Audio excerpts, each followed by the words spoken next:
Before I start this video, I want to bring up an interesting YouTube analytics metric, and that is my watch time from subscribers, which basically details what percent of my watch time comes from my non-subscribers and what percent comes from my actual subscribers. And as you can see, most of it comes from my non-subscribers. And so what I want to encourage all of you subscribers to do is, first of all, watch my videos, and then I want to encourage all of you non-subscribers to subscribe to me. I mean, it's perfectly free, and you can do it really easily, so go ahead and do that. Also, be sure to go to a link in the description if you want to support me and my YouTube making. Then you can buy my new album that came out from the website at Bandcamp, so just follow that link in the description. Moving on to the video. Hello, and welcome back to another video. My name is Jake, genealogist, and in today's video we're going to be talking about what is probably the most important musical dynasty of them all, that being the Strauss family dynasty. Now, if you don't know the Strauss family, you've probably heard their music before. They were very famous for their waltzes and their operettas, and you've probably heard Blue Danube before. Just go search it up, and that melody will be immediately recognizable. But anyways, we're going to start right here with Franz Borgias Strauss and his wife, Barbara Dolman. Now, they were innkeepers in Leopoldstadt, Austria, the birthplace of their son, Johann Strauss, and he got orphaned at a very young age. His mother died from creeping fever when he was just 7 years old, and his father, Franz, died from drowning, a rumored suicide, when he was just 12. And so he was orphaned at a pretty young age, but managed to get an apprenticeship with the help of his guardian to a bookbinder named Johann Lichtscheidel. Let me know if I got that pronunciation right. And he also took frequent viola and violin lessons. Later on, he was eventually able to land a job in an orchestra and later a string quartet. But by 1825, Johann decided enough is enough with this shenanigans, and I'm gonna go form my own band and compose my own music. And so he did so, and he formed the very famous Johann Strauss Orchestra, which got lived on by his sons.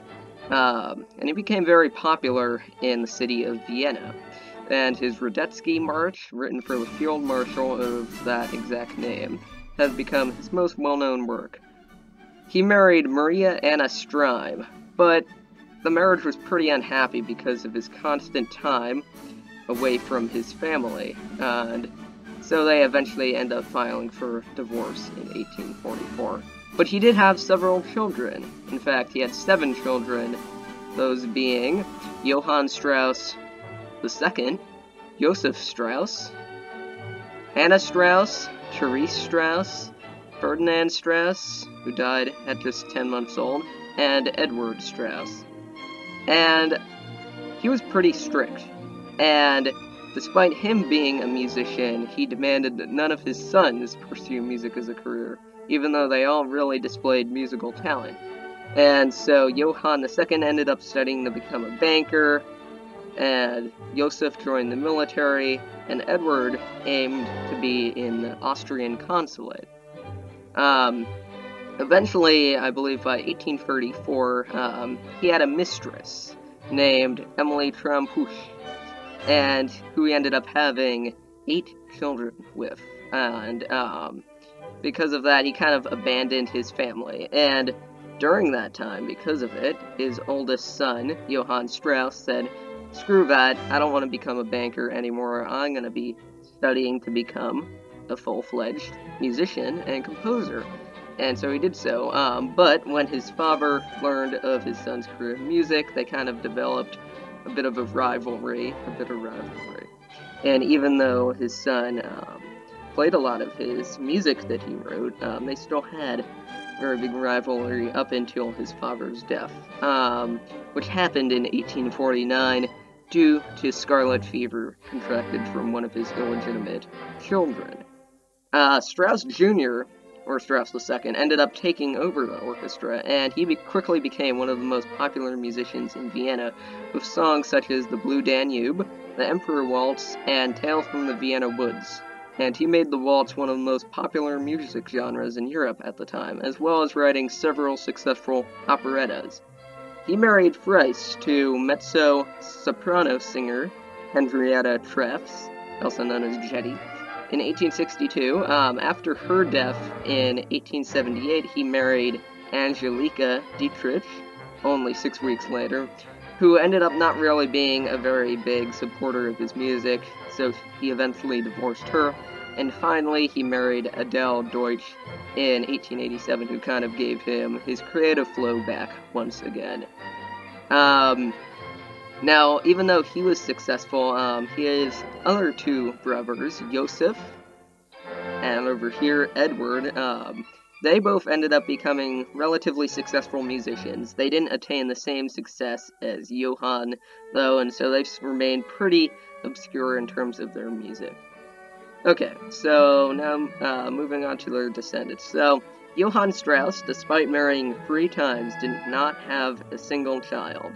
And, but his brother, Joseph, ended up having several children with his wife, Caroline Bruckmeier, including a daughter, the only one we know of, Caroline Strauss, who married Anton Aigner. And then, also, their brother, Edward Strauss, also married Maria Klankhart, and he had 2 sons, that being Johann Strauss III and Joseph II Strauss. Johann III ended up really kind of carrying on the musical legacy of the family, and he was more remembered as a conductor than a composer. Is relatively unsuccessful as a composer, but he conducted the still going on Johann Strauss Orchestra, formed by his grandfather up here. And he kind of brought them into the modern age, and I believe in 1903, a gramophone company offered to record his conducting of the Johann Strauss Orchestra onto 8 single-side records, the first in his family to record the Strauss's music. And he died in Berlin in 1939. His brother was Joseph II Strauss. He never actually became a composer. However, his son, Edward II Strauss, became a big conductor.